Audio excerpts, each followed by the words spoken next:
According to the latest data from China Customs, in the first 11 months of 2025, China's merchandise exports reached 3.41 trillion United States dollars. Imports stood at 2.34 trillion United States dollars.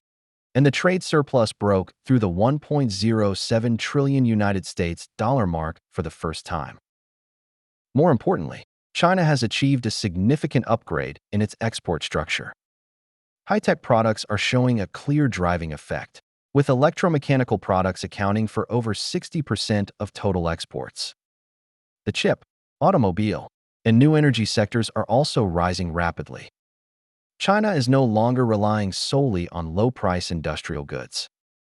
With the real estate market in the doldrums, strong foreign trade has become the biggest engine of economic growth. This also declares the complete bankruptcy of Trump's trade war and tariff war.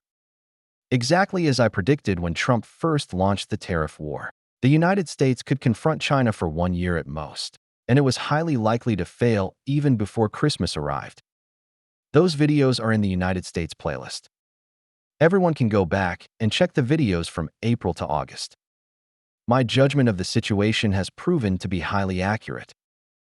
Of course, I have also clearly stated in previous videos that China is under enormous pressure. Apart from the real estate slump already mentioned, domestic demand is facing huge challenges. A popular term now is consumption downgrade.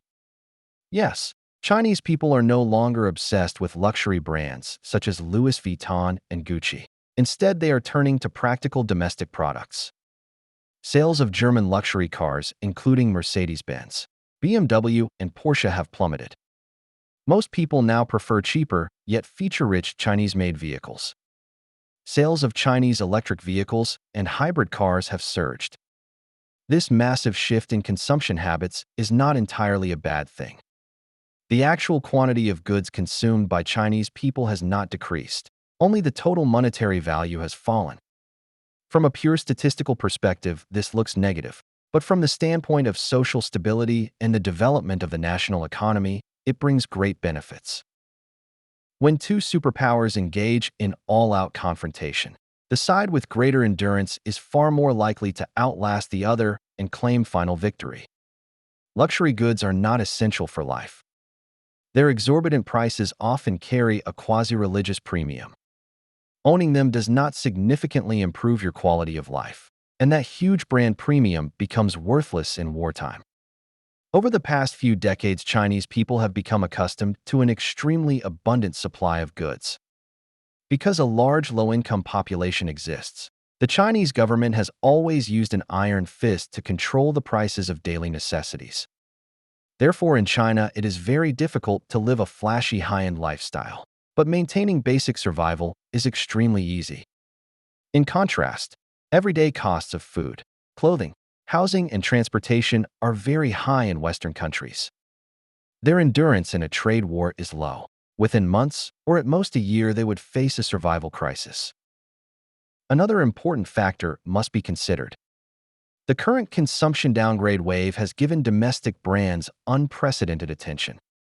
Chinese consumers have discovered that most local brands cost only half or even a quarter of comparable Western brands, yet their functionality and quality are no worse.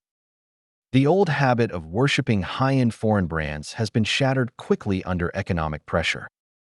When people switch from German cars to domestic cars, they find their quality of life has not declined at all and has actually improved.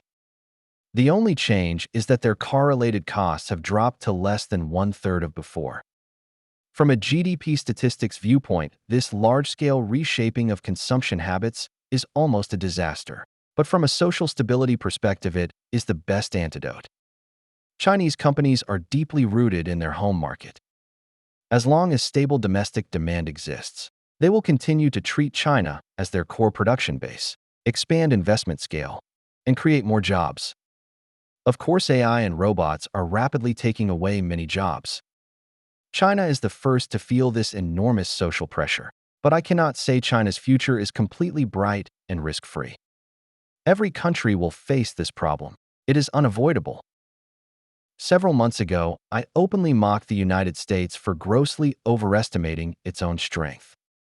I said that even GDP measured at purchasing power parity cannot reflect the true economic power comparison between China and the United States. China's economic size actually far exceeds America's, and the United States has no capital to beat China in a one-on-one fight. At that time, many people on the internet ridiculed me, calling me Chinese Communist Party-funded media that exaggerated China's strength to mislead viewers. Facts have proven that my intelligence far surpasses those people. I clearly stated back then that GDP and similar statistical standards were invented by Western economists. They can serve as a uniform benchmark to reflect economic activity levels when economic structures, social structures, and cultural environments are similar. However, they cannot serve as a uniform standard for measuring economies with vastly different structures and huge cultural gaps. The most direct comparison between China and the United States should be industrial output value. In this field, the United States lost the ability to compete with China long ago. This does not even take into account China's absolute leading advantages in infrastructure, electricity generation, steel production, power plants under construction, and other critical production factors. Let me also highlight some bright spots in China's 2025 foreign trade data. The first is, of course, Association of Southeast Asian Nations. China and Association of Southeast Asian Nations have both multilateral cooperation mechanisms and bilateral country-to-country mechanisms. The two sides are each other's largest trading partner, with highly complementary economic structures and connected geography. The prospects are bright. The second is Africa, the fastest-growing market in China's foreign trade. Africa will be the continent with the fastest and largest population growth in the future. Stimulated by China's Belt and Road strategy, the economies of many African countries have already begun to take off. These countries and regions will bring vast markets for Chinese enterprises in the future, while China will bring them airports, ports, schools, hospitals, and other infrastructure, absorb their resource exports, open factories locally, and provide massive employment opportunities. Due to United States trade bullying, China's trade relations with Russia, the Middle East, Latin America, and other regions are also constantly strengthening, especially with Russia and Brazil, which together with China form the core strength of the BRICS organization. China's current goal is to extend one last thread of goodwill to Poland and the European Union and invite it to jointly build a new multipolar world. Europeans should think clearly. The New World Order proposed by the Americans is G2, where China and the United States directly negotiate to decide world affairs. There is no place for Europe in that framework. The Chinese government has explicitly stated it has no interest in G2. China advocates multilateralism, firmly defends globalization, and it is obvious who is more beneficial to Europe. Also, please stop accusing China of supporting Russia. The Ukraine war was instigated by the United States. The warring parties are Ukraine and Russia, and the ones supplying weapons and escalating the conflict are the United States and Europe. From beginning to end, China has had zero involvement in this human tragedy. What Chinese people are doing is developing trade and promoting economic exchange.